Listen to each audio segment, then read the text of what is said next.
Okay, so it is 6:10. Why don't we get started? Good evening, everybody. Welcome to the first Poetry Jam Cabaret, where local poets perform original, classic, and contemporary poetry to an enthused audience. My name is Pulido of the Belmar Public Library. As part of April being National Poetry Month, the Belmar Library is celebrating by launching the series of the Poetry Jam Cabaret, a bi-weekly series of virtual poetry jams to showcase local poets of all ages. And the next program will be Wednesday, April 28th at 6 p.m. If you wish to perform poetry or know someone who would like to perform poetry in the future at the next Poetry Jam Cafe, make sure you visit our website at www.belmarlibrary.org. Click on the Poetry Jam Cabaret link, and you can follow the instructions and register there. Today we have two poets. We have our first guest poet over here, Arthur Veilleux, who is a longtime Belmar resident, over 28 years. And he has a fondness for poetry and the written word. And he will be performing for us for the first time one of his very own poems, as well as others he's brought to share with us tonight. I too will be sharing a couple of poems that I've chosen to read tonight. So we will be starting with Arthur. He's going to be telling us 4 poems that he has for us. I will share my 2, and then Arthur will close us out for the night. Now, if you look, everyone looks at the bottom of the screen, you see the Q&A function there. This is where you get to express your applause and enthusiasm for the poems that you hear for our performance. Hopefully you like them. I hope you enjoy them. We're looking forward to putting out a good poetic show. For now, Arthur, it's all yours. Take it away. Thank you, Louis. I really appreciate it. And I'm so happy that Belmar is doing something to recognize National Poetry Month. Poetry is very special to me, and many of the people who know me realize that, I celebrate National Poetry Month. And as you said, I have 4 poems to read today, 3 from established poets and 1 that I wrote myself, my very first time reading a poem that I wrote myself to a group of people. So the first poem that I'm going to read is by Jane Hirschfield. She's an established contemporary poet who not only writes poetry, but also is a great explainer of poetry with books and essays that go into the value of poetry from many different aspects. So the first poem is by her, Jane Hirschfield, and it's called My Skeleton.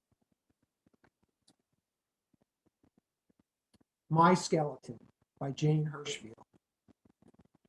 My skeleton, who once ached with your own growing larger, and now each year imperceptibly small, lighter, absorbed by your own concentration.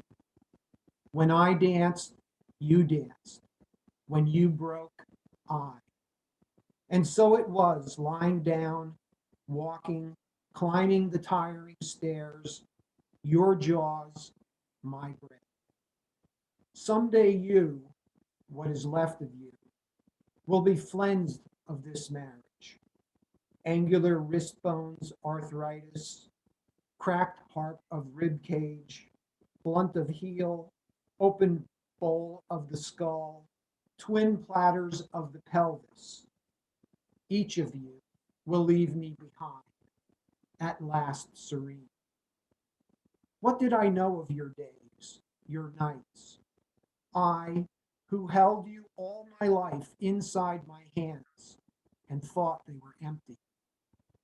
You, who held me all your life in your hands, as a new mother holds her unblanketed child, not thinking at all. Jane Hirschfield, wonderful poet. So the next poet that I'm going to be reading is Rebecca Elson. And Rebecca Elson grew up in Canada, where the name Veilleux originated. And her father was a geologist. And every summer when school would let out, she would get in the car with her sister and her father, and they would travel through Canada, studying the geology of shorelines around the lakes and rivers.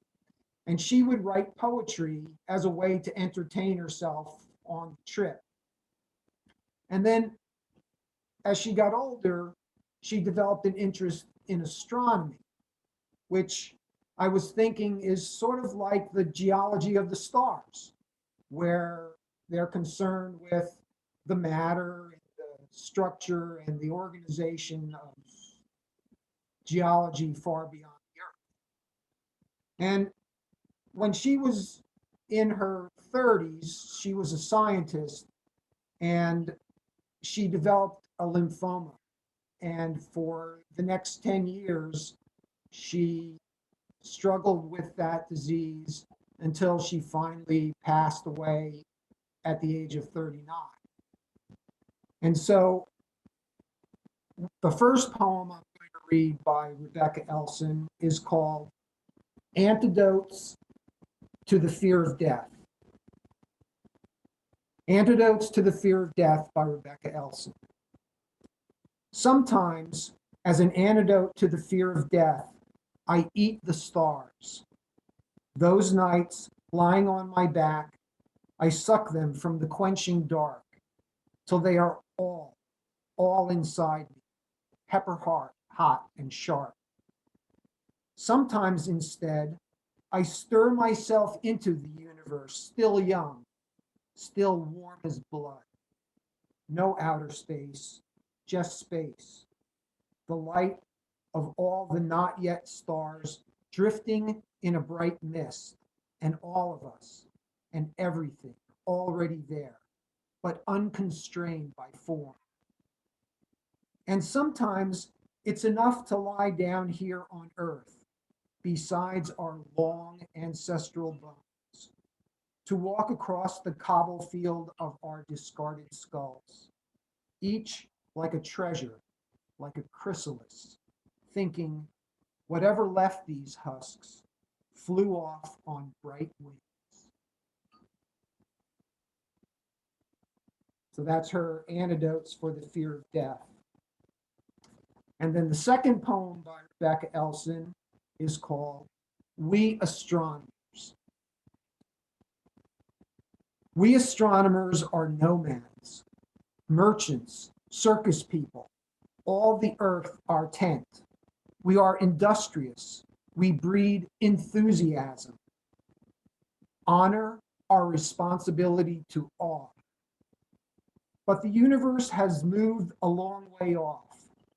Sometimes I confess starlight seems too sharp. And like the moon, I bend my face to the ground, to the small patch where each foot falls before it falls. And I forget to ask questions and only count things. So 2 by Rebecca, 1 by Jane, and now for my poem. Now, I don't have a title for this poem, so I'd be happy if in the Q&A section, people might make a suggestion for the poem's title. It's always difficult coming up with a short way to describe something like a poem. But I'm going to read this now, and you can tell me what you think and maybe suggest a title. So this is Untitled by Arthur Veilleux. Late at night at 12:30, I sit in my robe half dressed, a book in my hand half open, my arms on the table rest. My eyes half closed, my back half bent, I read but half a page, and only just half comprehend the point the writer made. With half a shrug, I half decide I'll read the half I missed. But there is only half a chance I could accomplish this. Still, half reluctant, half compelled, I halfway raise my gaze. With half a smile, I bumble, my view of the page a haze. With half a mind, I have to say, I half give up my task. I have a half a notion, it's more than I should ask. So with resolve, I halfway swear and halfway compromise. Half-hearted, shut the book again, go upstairs and close my eyes. My poem. That was pretty good. Kind of, I like it. I feel like a half-wit. Half, It's only half done. yes. Oh, All right, well, thank you, Louis. I appreciate the time. Now, I'd like to hear from you. Oh, okay. Thank you, Arthur. Yeah, those were great poems and yours as well. I have a couple I chose to share. And then when I'm done, Art will be back to share with us one final poem to close out the night. So my first poem that I chose to share with everybody is a poem that speaks to the importance of friendship and the rewards of being a friend. It was written by Edgar Albert Guest, who was born in England but emigrated to the United States when he was 10 years old in 1891. He worked for 60 years for the Detroit Free Press as a reporter and also wrote as many as 11,000 poems in his lifetime. He served as Michigan's poet laureate in the early 20th century, and he is known for a sentimental, short but upbeat verse. And I chose one that I thought that I liked when I read it, that I thought was, it appeals to me because to me, friendship is very important. And I think it's, especially in these days where we're socially distant, being, having close friends, even virtually, is key to helping us get through. So here is Be a Friend by Edgar Albert Guest. Be a friend. You don't need money, just a disposition sunny. Just the wish to help another get along some way or other. Just a kindly hand extended out to one who's unbefriended. Just the will to give or lend. This will make you someone's friend. Be a friend. You don't need glory. Friendship is a simple story. Pass by trifling errors blindly, gaze on honest effort kindly. Cheer the youth who's bravely trying, pity him who's sadly sighing. Just a little labor spend on the duties of a friend. Be a friend. The pay is bigger, not that it's written by any figure, than is earned by people clever in what's merely self-endeavor. You'll have friends instead of neighbors for the profits of your labors. You'll be richer in the end than a prince if you're a friend. By Edgar Albert Guest. Great, great. What do you all think about that? Well, that was a pretty nice poem. I liked it a lot. My second poem I have is something a little more light, a little more fun, and more yummy. This helped me pick what to have for lunch the other day. So when I saw it, so I enjoyed it. I hope you enjoy it too. It is a poem called A Pizza Piece. It's written by Nick Balfour. Now, Nick Balfour is a retired safety inspector of children's indoor play centers. His primary published work has been in the field of safety standardization for the British and European indoor play industry. And he was awarded an MBE, which is a member of the Most Excellent Order of the British Empire, for his work in 2012. Nick is also a successful voiceover artist, and in addition to poetry, he enjoys jazz, and he lives in Staffordshire, England. So here is A Pizza Piece by Nick Balfour. Yummy. Pizza's piping hot, delivered to your door. Buy one, get one free. Who could ask for more? Thin crust, deep pan, mozzarella cheese, margarita, pepperoni, any taste you please. Extra toppings yours to choose. Take your pick of 4. black olives, jalapenos, anchovies, and more. Small pizzas, large pizzas, some a family size. Highly spiced and ready sliced, they're sure to appetize. And for those who sometimes seek a strong taste to embrace, choose from peri peri, barbecue, hot chilies, garlic base.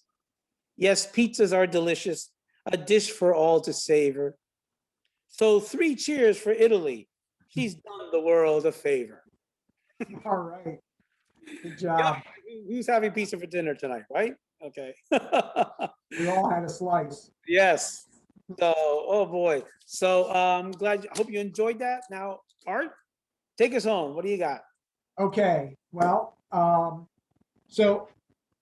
of my favorite books that I got from a used bookstore 5 or 6 years ago is 100 Great Poems for Boys. Not that they're not excellent poems for girls, but at one time they kind of broke poems down. Some were for girls, some were for boys. I don't know why. But this poem is called The Cremation of Sam McGree. Maybe too sensitive for the female taste, but it's really a fun poem. So it's written by Robert Service, and I've read it before, but I haven't read it in a while. So please, I'm sometimes an imperfect reader, so just bear with me. The Cremation of Sam McGree by Robert Service. There are strange things done in the midnight sun by the men who moil for gold. The Arctic trails have their secret tales that would make your blood run cold. The northern lights have seen queer sights, but the queerest they've ever did see was the night on the mage of Lake Labache. I cremated Sam McGree. Now, Sam McGree was from Tennessee, where the cotton blooms and blows. While he left his home in the South to roam around the pole, God only knows. Why he was always cold, but the land of gold seemed to hold him like a spell, though he'd often say in his homely way that I'd sooner live in hell. On a Christmas day, we were mushing our way over the Dawson Trail. Talk of your cold, though the parkas fold, it stabbed like a driven nail. In our eyes were closed, then the lashes froze, till sometimes we couldn't see. It wasn't much fun, but the only one to whimper was Sam McGree. And that very night, as we lay packed tight in our robes beneath the snow, and the dogs were fed and the stars o'erhead were dancing heel to toe, he turned to me and Cap said he, I'll cash in this trip, I guess. And if I do, I'm asking you,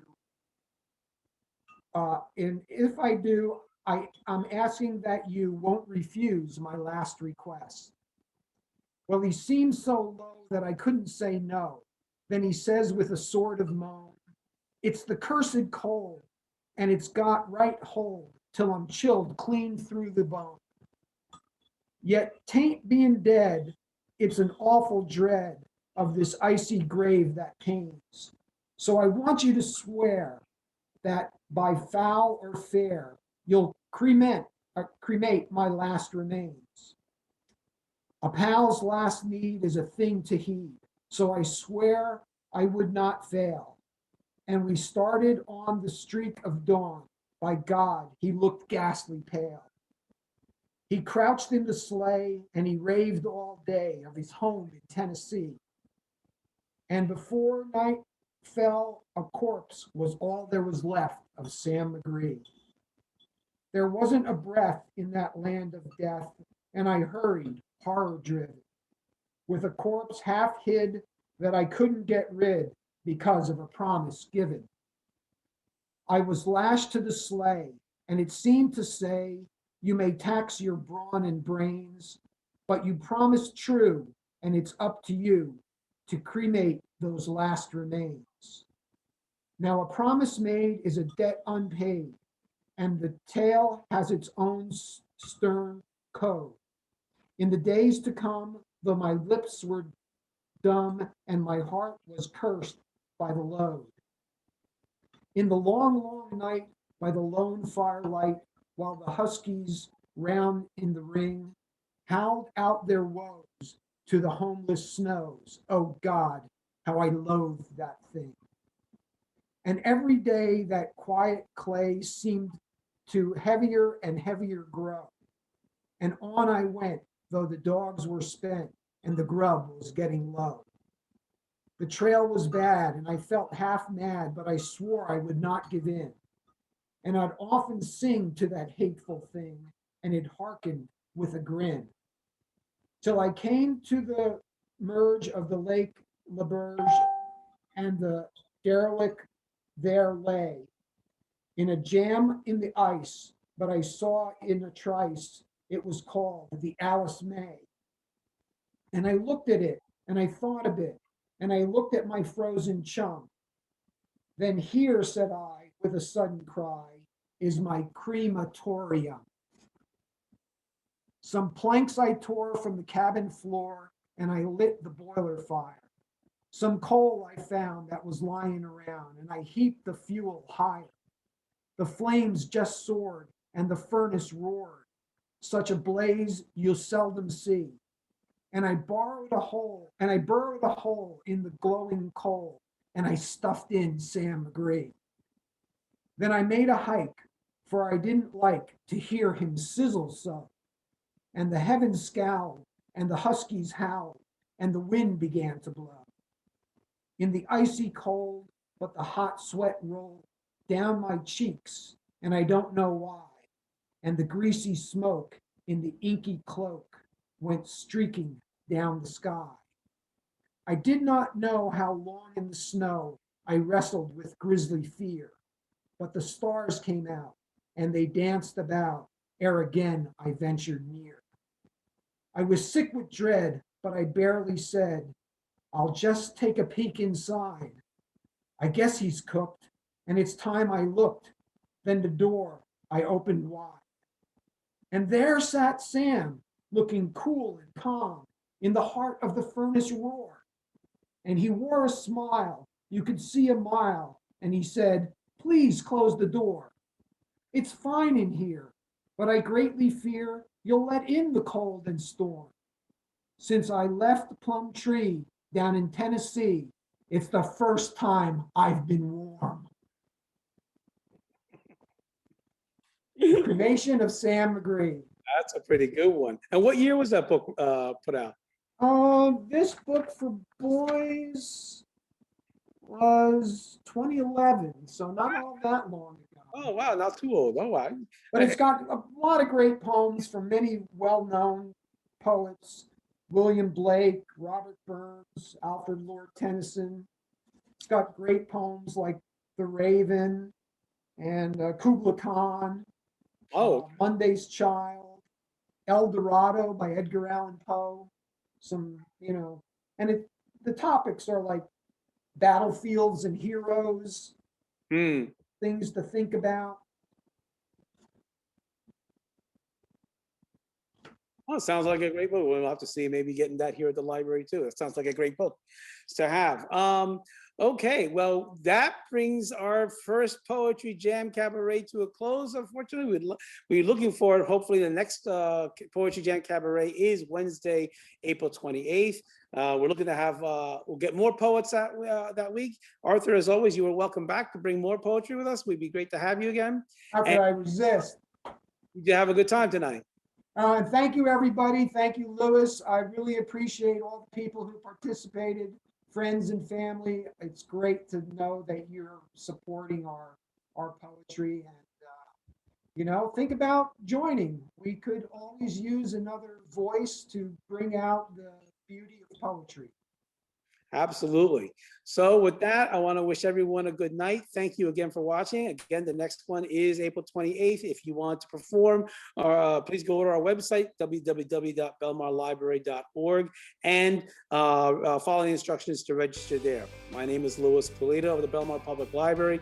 Thank you, Arthur, for joining with us. I'm proud to have you. And everybody, have a good night, and we look forward to seeing you again. Good night.